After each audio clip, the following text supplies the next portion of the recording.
as time went on, and it really wasn't a whole lot of time, I, started to see a different side of him. That wasn't so nice. And being young, you don't really know how to cope with that, deal with that. How do you, is this normal? That first time they say, I'm sorry, I didn't mean to do that, I'll never do it again. I think that's kind of where the cycle begins.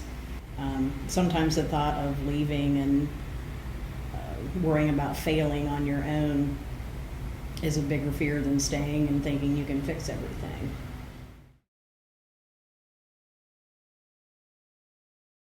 So you had a temporary order against him.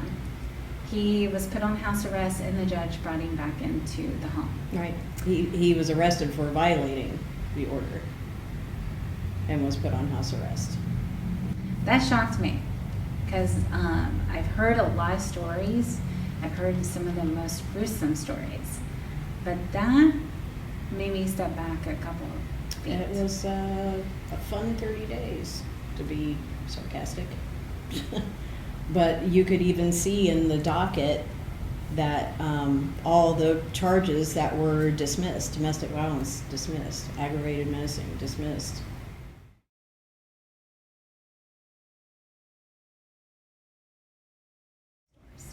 I think something that still makes me really angry to this day is, and it's because people are not educated and because they're completely unaware of how any of that goes, but it still makes me angry to this day when somebody says, I would never put up with that, why didn't you just leave? And it just makes me want to smack them into reality, because it's not that simple. And not to mention that every woman has a different breaking point. Some people are strong enough to say, oh, you smack me, I'm out of here, and turn around and never come back.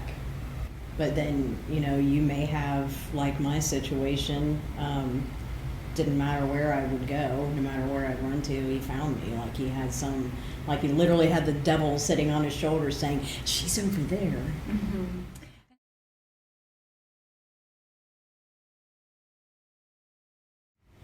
I actually still regret this to this day. At the time, I thought it was the right decision, but many years ago, I met someone that thought that they could help me find a place out of state for me and the kids to run to. And I was so desperate, to get away and get my kids out of there, that I left with this person. I left my kids with different family members because I couldn't afford for them, to go down to Florida with me. So I left them various places and went down there, and it ended up being a bunch of baloney, and I was like stuck down there. He ended up having to come and get me, my ex-husband. And I was terrified of what was going to happen because we drove back, praying, was I actually going to make it back? But we got back home, and this was probably a week or two later. I was trying to find another way out. So I had a legal pad of paper, and I was writing a letter to a friend of mine that was out of town. And he literally would go through everything I own. Every day he would dump my purse out on the counter, on the bed, go through all my pockets, everything, to see if he could find anything that I was into or what have you. So I thought, I'm not done with this letter. He's going to be home soon. I'm going to stash it. I know he's not going to look there. So in our kitchen, under the kitchen sink, there was a space under the floor where I set my trash can, under the sink. So there's a space between that floor and the subfloor that was just a couple of inches. So I slid this pad of paper way up under there. That same night when he came home from work, he went straight to the cabinet, like he was emptying the trash, because the trash didn't need empty. Now I'm like, why didn't I just empty the trash? But pulled the trash out, gets down on his hands and knees, and reaches under there and pulls out that pad of paper and reads the letter that I'm trying to get away yet again.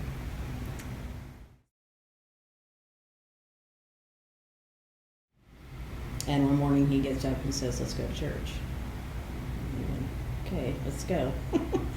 So halfway through the service, the Reverend Jenkins, and I mean, there's probably 200 people in this church. I mean, it was an enormous place.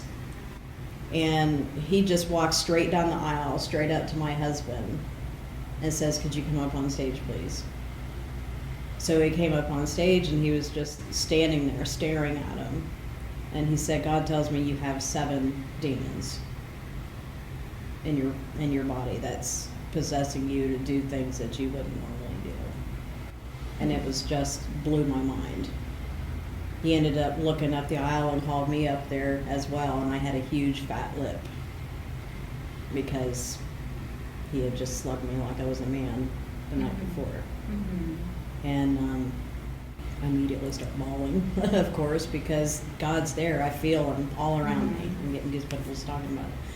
But he said, "You are doing things because of him that you would never do." And he looked me right in the eye and he said, "You are a good person. You're going to be okay." It's getting me misty. It's okay. It's okay. If you need to cry, it's all right. We'll actually cut it out. You just never think of how long it's going to take to actually get free. Mm-hmm. It's just not that simple when people don't understand that.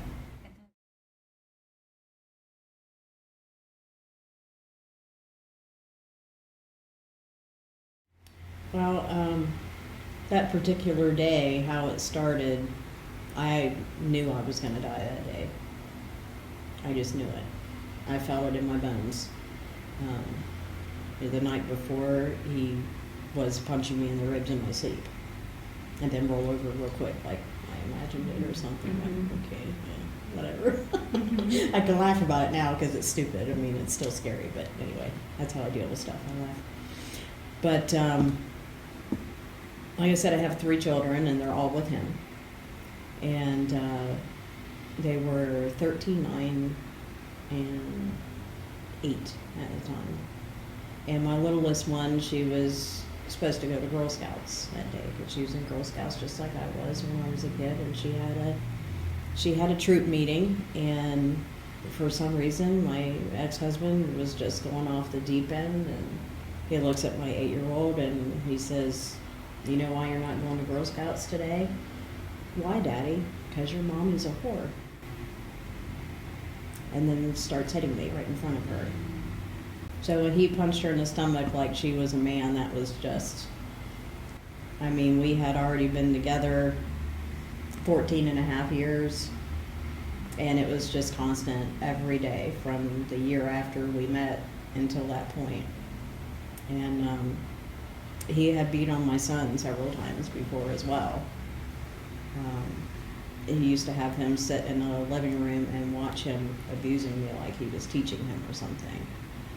And I would try to stop him from beating him, and of course I would get beaten. We're both screaming, and But that particular day, after he hit her, I threw him across the kitchen table. I just tackled him like I was a bull in a china shop and just went crazy. Of course, it was all bad for me from that point on. And I had chased him into the little girl's bedroom, and he was going after her again, and I tackled him into the bedroom closet and broke the closet door. So he chased me back out of the room, and I told the kids just to stay in that end of the house. I was hoping that they would just jump out the window or leave or something, but they were so terrified they didn't know what to do. All of them were home when this was happening. And he also had the front door barricaded. He had like a piece of wood that was nailed to the floor, and a 2x4 that was propped up against the wood under the doorknob, so nobody could quickly get out, like he would get to you before you even had a chance. So from that point on, well, he actually said, I don't know, I mean, his mind was so crazy that he would just switch gears real quick. "Go ahead and take her to Girl Scouts." I'm like, okay, but the other 2 are staying here. So I'm like, do I hit the road with just one child? What do I do? So I just took her to Girl Scouts, and I told them exactly what was happening, and I said, "Please hide my daughter."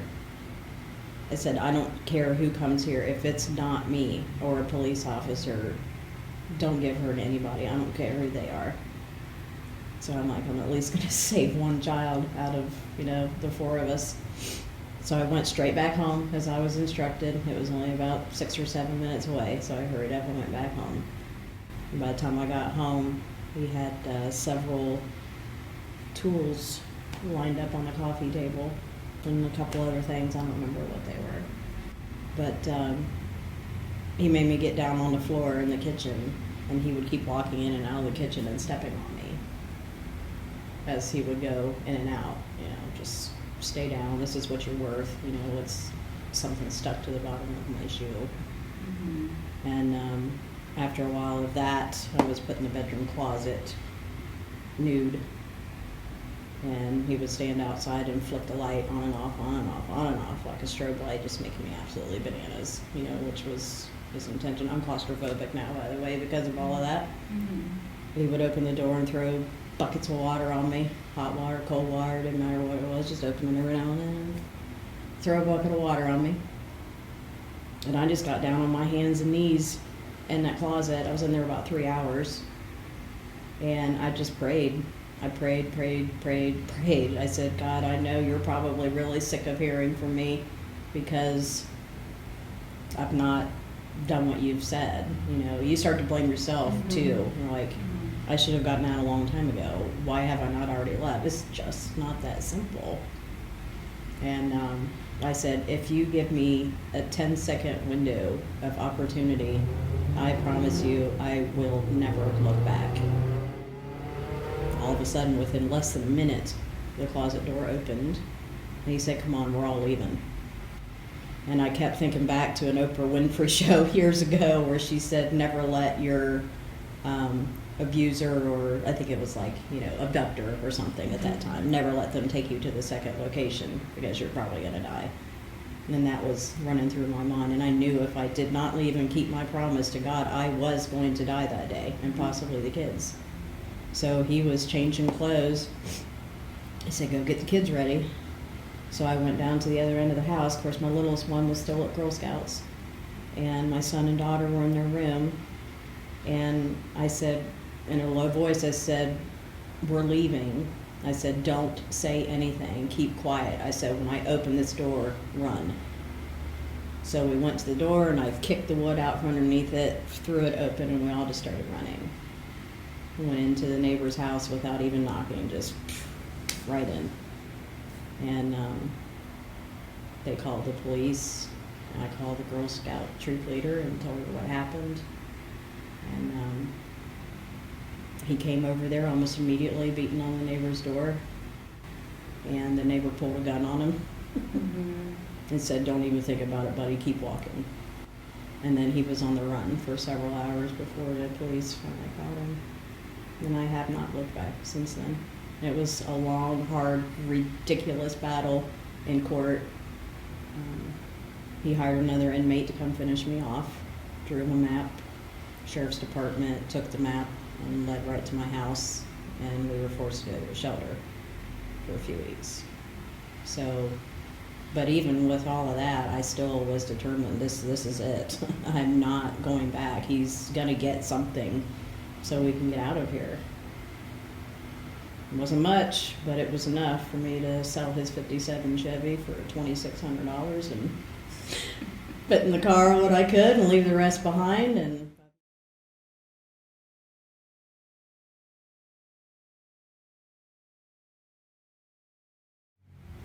we get physically ill over too much stress. I mean, I know I do. I didn't have a health problem in the world, until all of that, started happening. And, not to mention, besides the cancer, I have really severe fibromyalgia. And, after a lot of tests to get to that point, it gets worse every day. And, they had asked me, what kind of trauma I've been in my life, because that can bring it on. So, I shared just a snippet of that, and, that's most likely the cause. It sends your whole body out of whack and your central nervous system, and, the cancer came first, and the fibromyalgia, and then I had my first mammogram. I think I was probably like 42 before I finally quit being a chicken about it and went and got it done. But wouldn't you know, the first one I had, they kept me for several hours and did a bunch of other tests because they had found a mass in my left breast. And I thought I was going to have breast cancer because, the size of the mass, but I was explaining to the technician, because it just like a light bulb came on. And I said, well, several years ago when I was with my abusive ex-husband, he literally tried to rip my left breast off. I still have 3 scars from his fingernails. And that's exactly where the mass was. So it was scar tissue, didn't end up being cancer, but it was a big knot of scar tissue from that extreme trauma. So I have to go every 6 months and have it looked at to make sure that's still what it is. So heck yes, that this kind of thing causes health problems. And mine just seemed to keep getting worse, but I'm not gonna, I spent too much of my life locked up someplace where I couldn't be who I wanted to be and not do what I wanted to do. So I'll be damned if any pain is going to keep me from doing what I want to do now. I'm just going to keep pushing no matter how much it hurts. You got to keep going.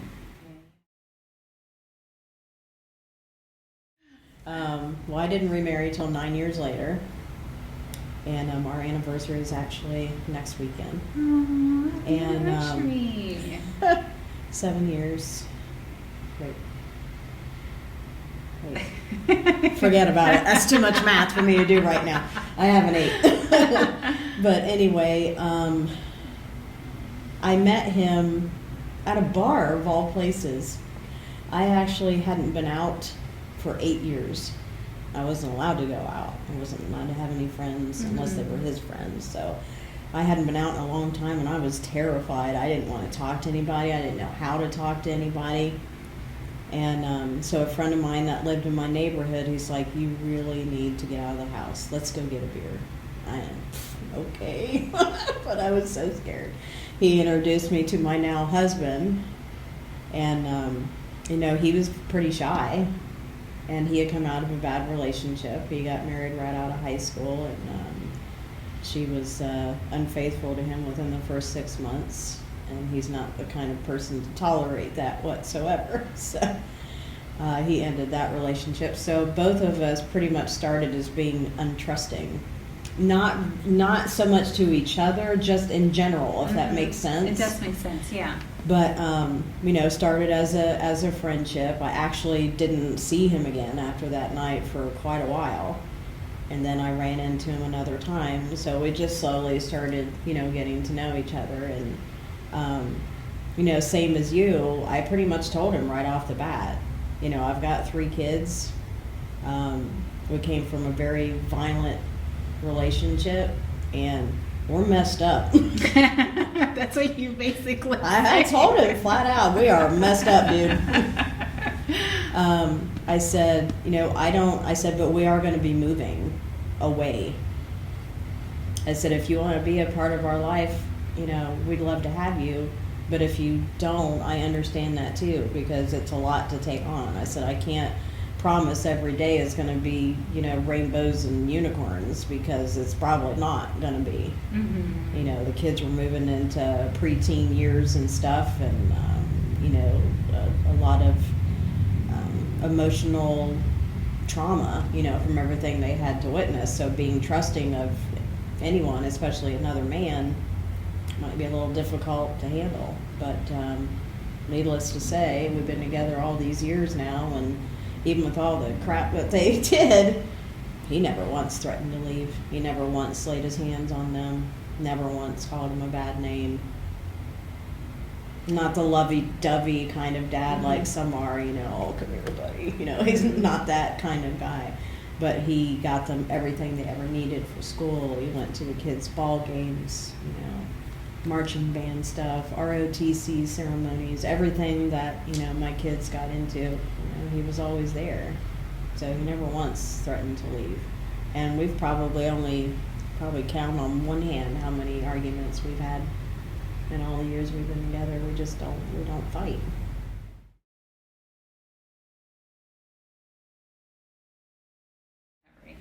Well, I always liked to, cook and make things when the kids were little and make things with them, but, never really put a whole lot of time into it. So when I got diagnosed with cancer in 2012, it was constant surgeries, constant doctor appointments, constant treatments of one thing or another, trying to get rid of it. And I needed something else to focus my mind on. So I started making cake pops, and I would take them to the Relays for Life, and after I'd walk my survivor lap, I would sit at a table and sell them and give the proceeds to cancer research. So that's how I got started with that, and because I wasn't working at the time because it was just too stressful to try to work with all the treatments and surgeries and all that stuff going on. Mm-hmm. So I actually ended up kind of getting out of it again for a little bit once I went back to work, because obviously the cancer wasn't going anywhere anytime soon. So I just figured I was going to have to deal with it like everything else in my life, and continue to move forward whether I had cancer or not. But I started getting into making special candy or cookies or things like that for each of my family members for Christmas, something that looked really pretty and, tasted really good. And everybody started going bananas over it. And I realized how happy it made me when I was doing it, because I was bringing somebody else joy. So it just kind of snowballed from there. And it's like I found this hidden talent that I didn't know that I had. Because I feel like I'm getting better at it every single day, and I'm doing some good things with it too, and that brings me joy. So when you're actually baking, like, do you go in a trance? Like, I don't want to say trance. Kind of. That's what they were telling me. Like, yeah. It's like you phase out. Right. You don't think about anything else, because if you want that to turn out perfect, you've got to be focused. And I'm thinking about the person that I'm making it for, or, what that event is for, and it may sound corny, but I actually do put my love into it. I put part of my being in there for that person. And if it, brings you happiness and it makes you feel at peace, who's anybody else to judge that? I mean, you can pick it apart scientifically if you want to, but that doesn't matter to me. I'm doing it because I love it and because it's making someone else happy. I know it's one of the things they stick in your face, as soon as you are, I don't know what the right word is, designated as a victim or whatever. I got handed this black and white piece of paper that had a pie grid on it of the statistics of them leaving, and there's a 5% chance of your abuser making a change, and stopping and all of that. I'm like, statistics don't help me.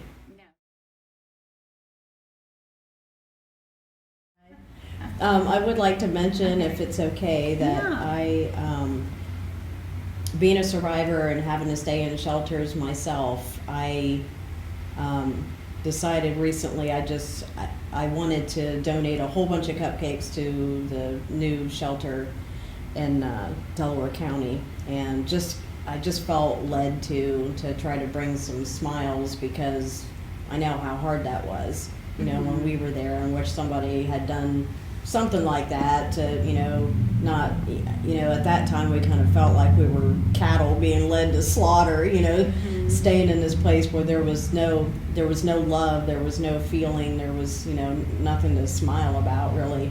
And so I just decided I wanted to do that, and it brought me a lot of joy to bring that to them, and they were all so grateful and happy. And I had talked to the director, because I didn't get to tell you this part. I had spoke with the director, and I asked, how often do kids have to spend their birthdays in there? And she said more often than you think. So I decided I wanted to donate cupcakes and birthday cakes for any child that has to spend their birthday in there.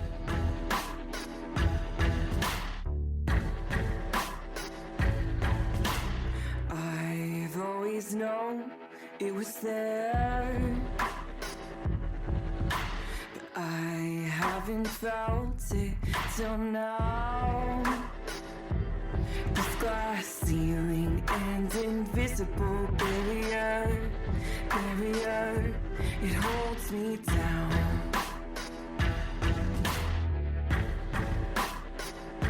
It holds me down.